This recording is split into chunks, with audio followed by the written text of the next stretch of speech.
पुन्हा एकदा निसर्गप्रेमी पंकज या यूट्यूब चॅनलमध्ये तुम्हा सर्वांचं स्वागत आहे. आणि आज आपण चाललोत इंद्रायणी एकविरा माता कलंबुसरी इथे. मी तर पहिल्यांदाच चाललो आहे ह्या मंदिरात.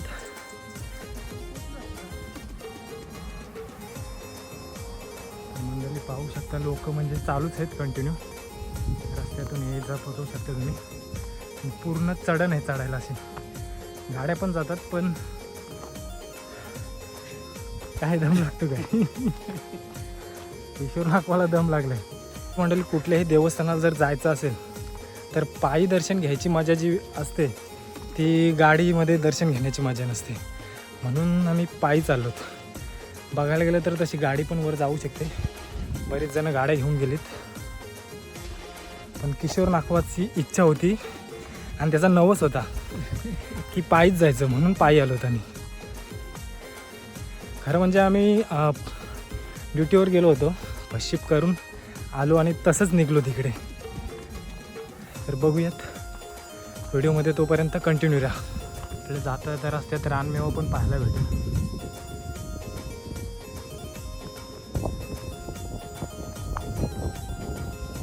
पाहू शकता इकडे तिकडे नुसते असं डोंगरच आहेत बघा.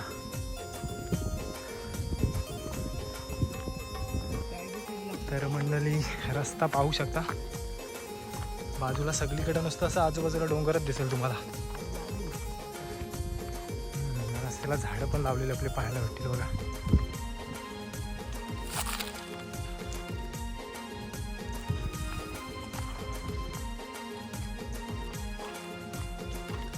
फक्त समोरच चढण होती, वर सपाटच रस्ता सरळच आहे, म्हणजे गाडी आणायला पण काय त्रास नाही. तर डबलची गाडी क्रॉसिंग व्हायला प्रॉब्लेम आहे, काय नाही. मंडळी पाहू शकतात करवंद लागलेली बघा.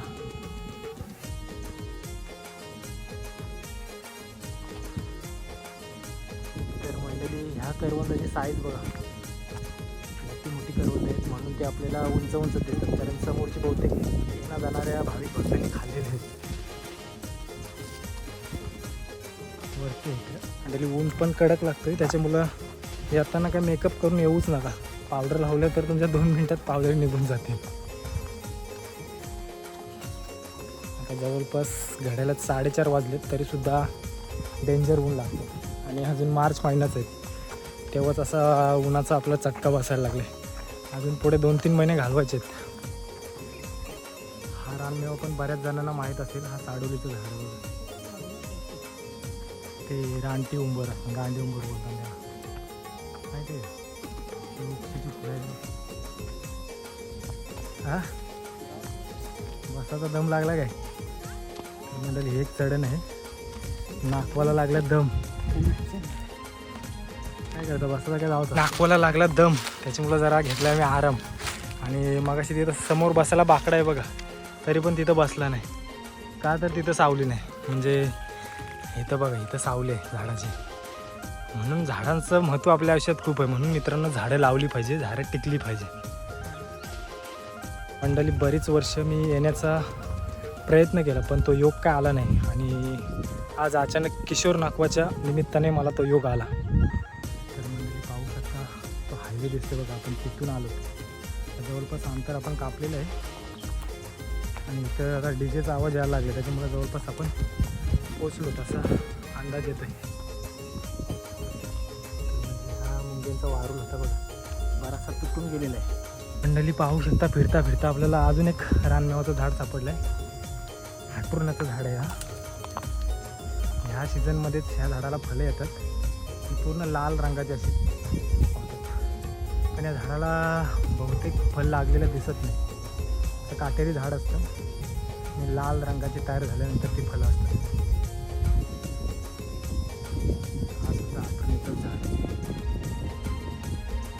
हा काटेसावराचं झाड आहे, जो होळीसाठी आपण वापरला जातो. तर व्ह्यू पाहू शकता. संध्याकाळी तर एवढा भयानक आणि अट्रॅक्टिव्ह वाटत असेल हा व्ह्यू, एक नंबर. रस्ता कुठंतरी गेला. आता लोकेशनवर आलोत आपण. आणि पहिले दर्शन आपण घेऊ भुवनेश्वरी माता मंदिर, ते आलो होतो.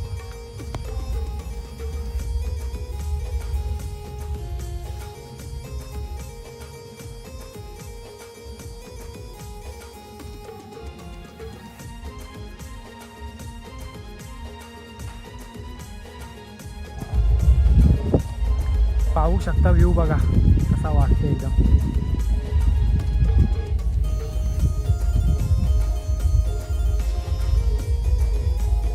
किती खोल आहे बघा. बऱ्याच वर आलेलो होतो आपण, पूर्ण डोंगरावर आलो होतो. आई माऊलीचं मंदिर आता समोरच आहे आणि समोर जाणार आहोत. कुठलं मी घरात दिसताना होती गाडी.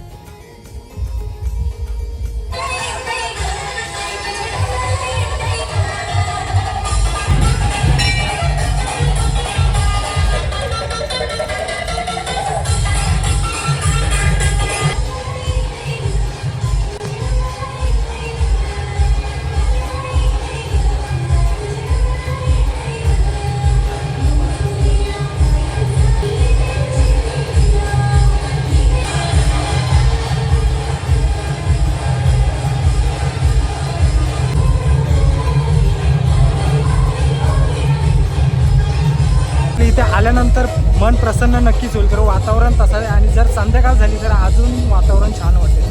उन्हामुळं जरा हे वाटतं, पण इथे एवढा वारा जोरदार लागतो ना की ऊन लागतो अशी उन्हाचा भासच होत नाही, एवढा वारा लागतो.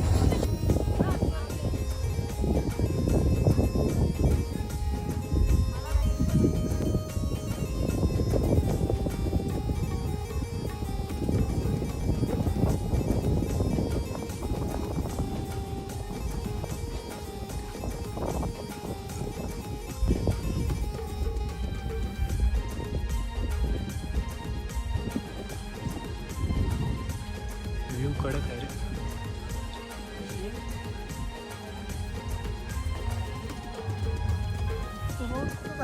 तर मंडळी पाहू शकता आपण आता पूर्ण एकदम टेकडीवरच आलो असं बोलायला पाहिजे बघा. ते नदी आहे काय खाडी आहे रे, तिथं खाली पाणी एवढा आहे.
आपला परतीचा प्रवास आता सुरू झाला आहे. खरं म्हणजे आपण जरा लवकरच आलो, आताशी लोक आता यायची सुरुवात झाली. आता हे पुढच्या 1 तासात बरीच गर्दी जमेल तिथे, म्हणजे बहुतेक लोक उन्हामुळे संध्याकाळचीच येतात. गाड्याला जवळपास 6 वाजले.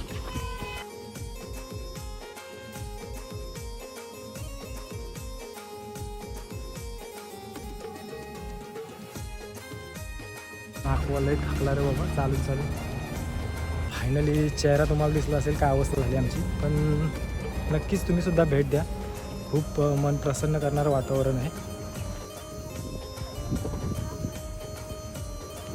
मंडळी फायनली किशोर नाकवाचा आमचा नवस पेटलेला आहे आणि आम्ही आता घरच्या प्रवासाला निघलेलो आहे. पाहू शकता मंडळी, आमच्याकडे गाडी होती तरीसुद्धा आम्ही वर गाडी घेऊन गेलो नाही, कारण नवस आमचा होता की पायीच जायचं, म्हणून पायीच गेलो आम्ही.